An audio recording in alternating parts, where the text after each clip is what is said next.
En este video continuaremos con los diferentes diagramas de fase, los diferentes diagramas con propiedades que se utilizan principalmente para sustancias puras.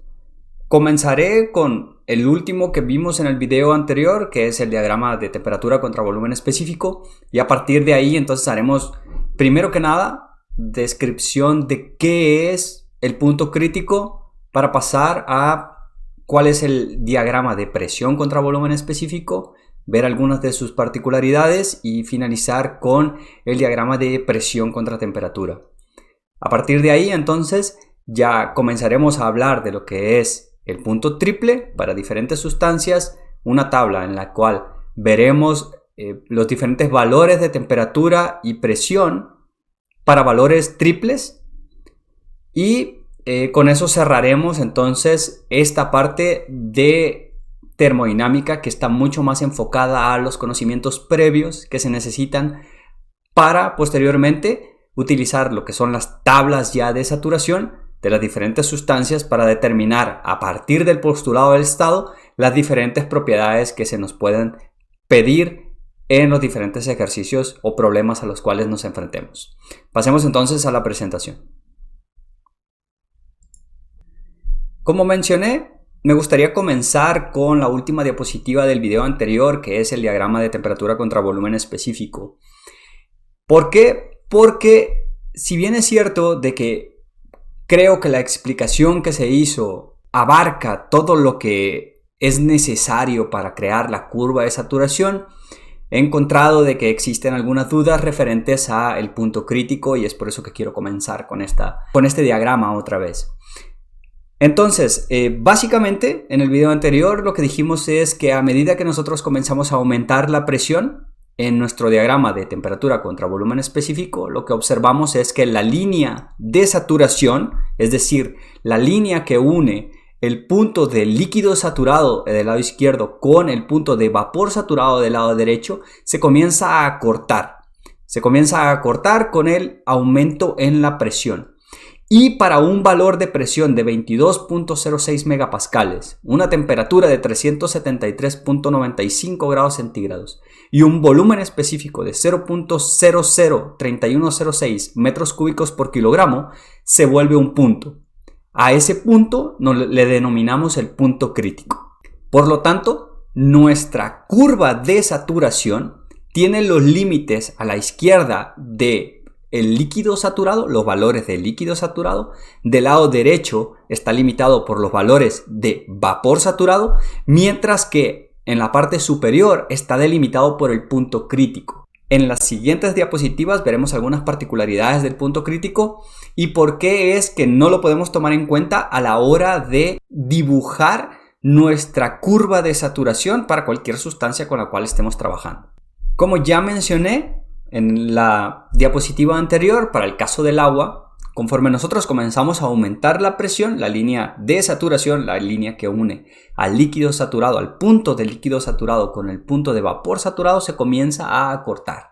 Y para el agua, cuando tenemos 22.06 megapascales, entonces alcanzamos lo que se conoce como el punto crítico, que se define como el punto en el que los estados de líquido saturado y vapor saturado son idénticos. Nuestra curva de saturación la basamos en el hecho de que nosotros somos capaces de identificar los cambios de fase que se presentan en nuestra sustancia pura. Pasamos de un líquido comprimido, llegamos al punto de líquido saturado, después tenemos una mezcla saturada líquido-vapor, llegamos al punto de vapor saturado y posteriormente entonces tenemos vapor sobrecalentado. Bajo esa premisa, bajo la premisa de decir yo obtengo mi curva de saturación a partir de conocer o ser capaz de identificar los cambios de fase, el punto crítico entonces limita ese valor máximo o ese valor, valga la redundancia, crítico, en el cual el líquido saturado y el vapor saturado son idénticos y no los puedo distinguir uno del otro.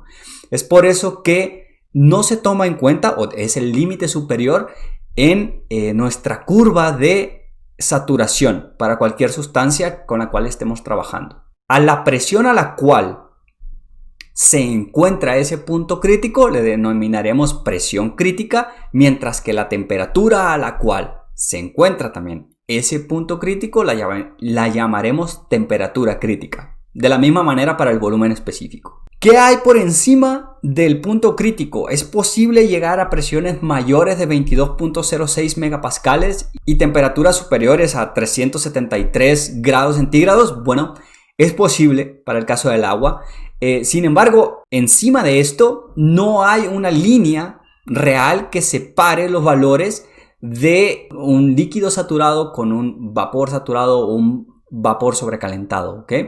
Entonces es común que cuando nosotros estamos trabajando con presiones por encima del punto crítico, lo que se haga es tratar al sistema como si fuese un vapor sobrecalentado a temperaturas superiores de la crítica, y un líquido comprimido cuando estamos por debajo de este valor de temperatura crítica, ¿no? Nosotros, otra vez, el punto crítico es la unión entre cuál es la presión crítica y cuál es la temperatura crítica. Si nosotros estamos en un diagrama de temperatura contra volumen específico y tenemos una presión que es superior a la presión crítica, entonces la manera que vamos a tener de delimitar dónde hay un cambio entre un líquido comprimido y un vapor sobrecalentado, no hay nada entre medio, es la temperatura crítica que tiene mi sustancia pura.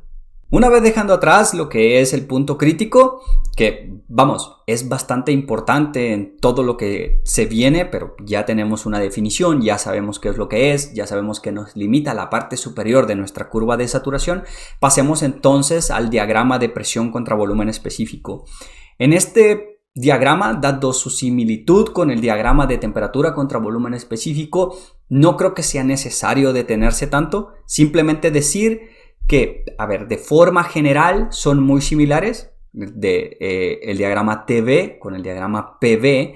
Sin embargo, digamos, la diferencia que existe entre los dos es que del lado izquierdo tenemos el diagrama TV, con el cual dibujamos a partir de nuestro dispositivo cilindro émbolo. Entonces vemos que las líneas de presión constante comienzan en la parte de abajo, comienzan a valores de baja temperatura y comienzan a aumentar, se mantienen constante y luego otra vez comienzan a aumentar.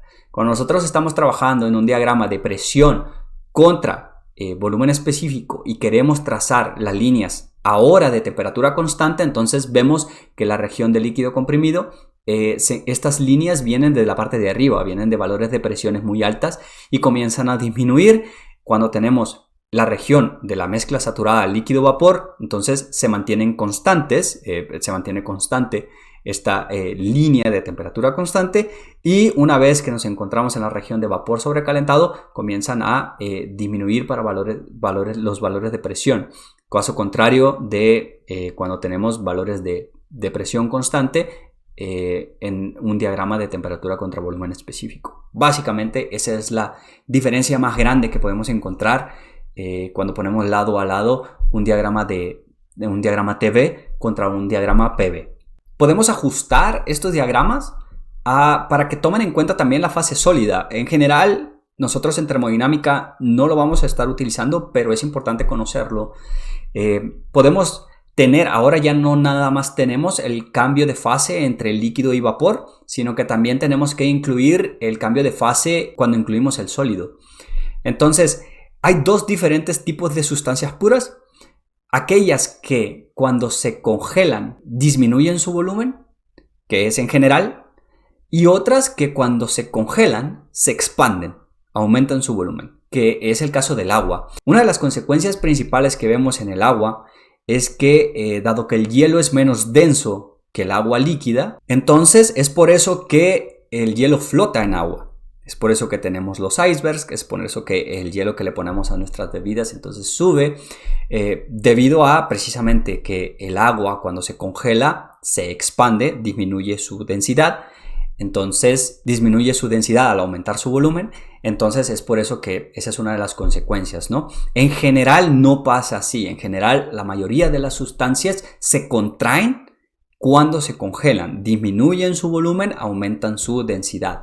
Entonces para eso entonces podemos poner lado a lado los mismos diagramas de presión contra volumen específico, pero en el lado izquierdo tenemos una sustancia que se contrae al congelarse y podemos ver que la única diferencia con el diagrama del lado derecho, en el cual tenemos para una sustancia que se expande al congelarse, son precisamente las líneas de sólido saturado y de líquido saturado. Entonces, de resto es bastante similar, pero sí hay que tomar en cuenta entonces que que en esta región en donde nosotros tenemos la parte sólida y sólido más líquido, entonces vamos a tener unas líneas que difieren de cuando nuestra sustancia se contrae al congelarse, ¿no?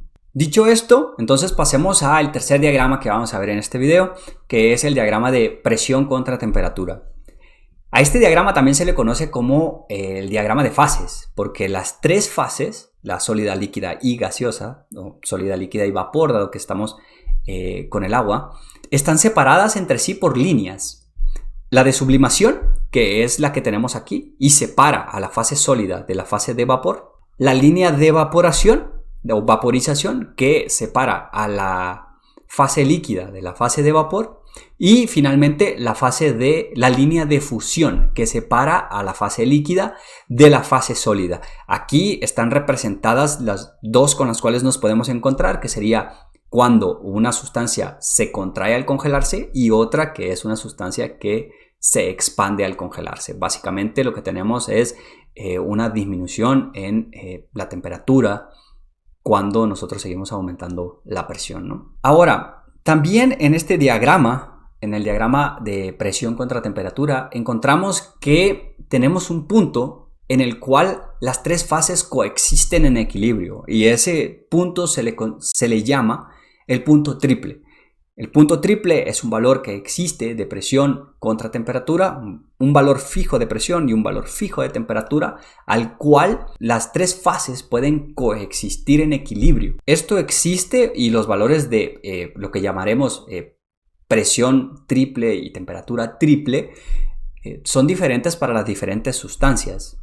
Y con eso es con lo que vamos a finalizar. Básicamente, cuáles son los valores de temperatura triple y de presión triple para las diferentes sustancias. Entonces, aquí les presento una tabla con esos valores. El agua, que es en lo que nos hemos estado centrando hasta el momento, tiene una temperatura triple en grados Kelvin de 273.16. Es el valor de temperatura que tenemos que alcanzar si queremos encontrar el punto triple, y al mismo tiempo entonces tenemos que alcanzar una presión que sea de 0.61 kilopascales. Aquí como referencia hay que tomar en cuenta de que la presión atmosférica es de 101.325 kilopascales. Si nosotros quisiésemos alcanzar el punto triple de una sustancia sin variar mucho el valor de presión, es decir, cercano a la presión atmosférica, tendríamos que hacerlo con acetileno, en el cual su presión triple es de 120 kilopascales y tendríamos que llevar al acetileno a una temperatura de 192.4 grados Kelvin, por debajo de los 0 grados centígrados, para poder encontrar el punto triple del acetileno. Y así entonces para diferentes sustancias con las cuales podemos estar trabajando. Una de ellas, dióxido de carbono. Seguramente estaremos haciendo algunos ejercicios con él.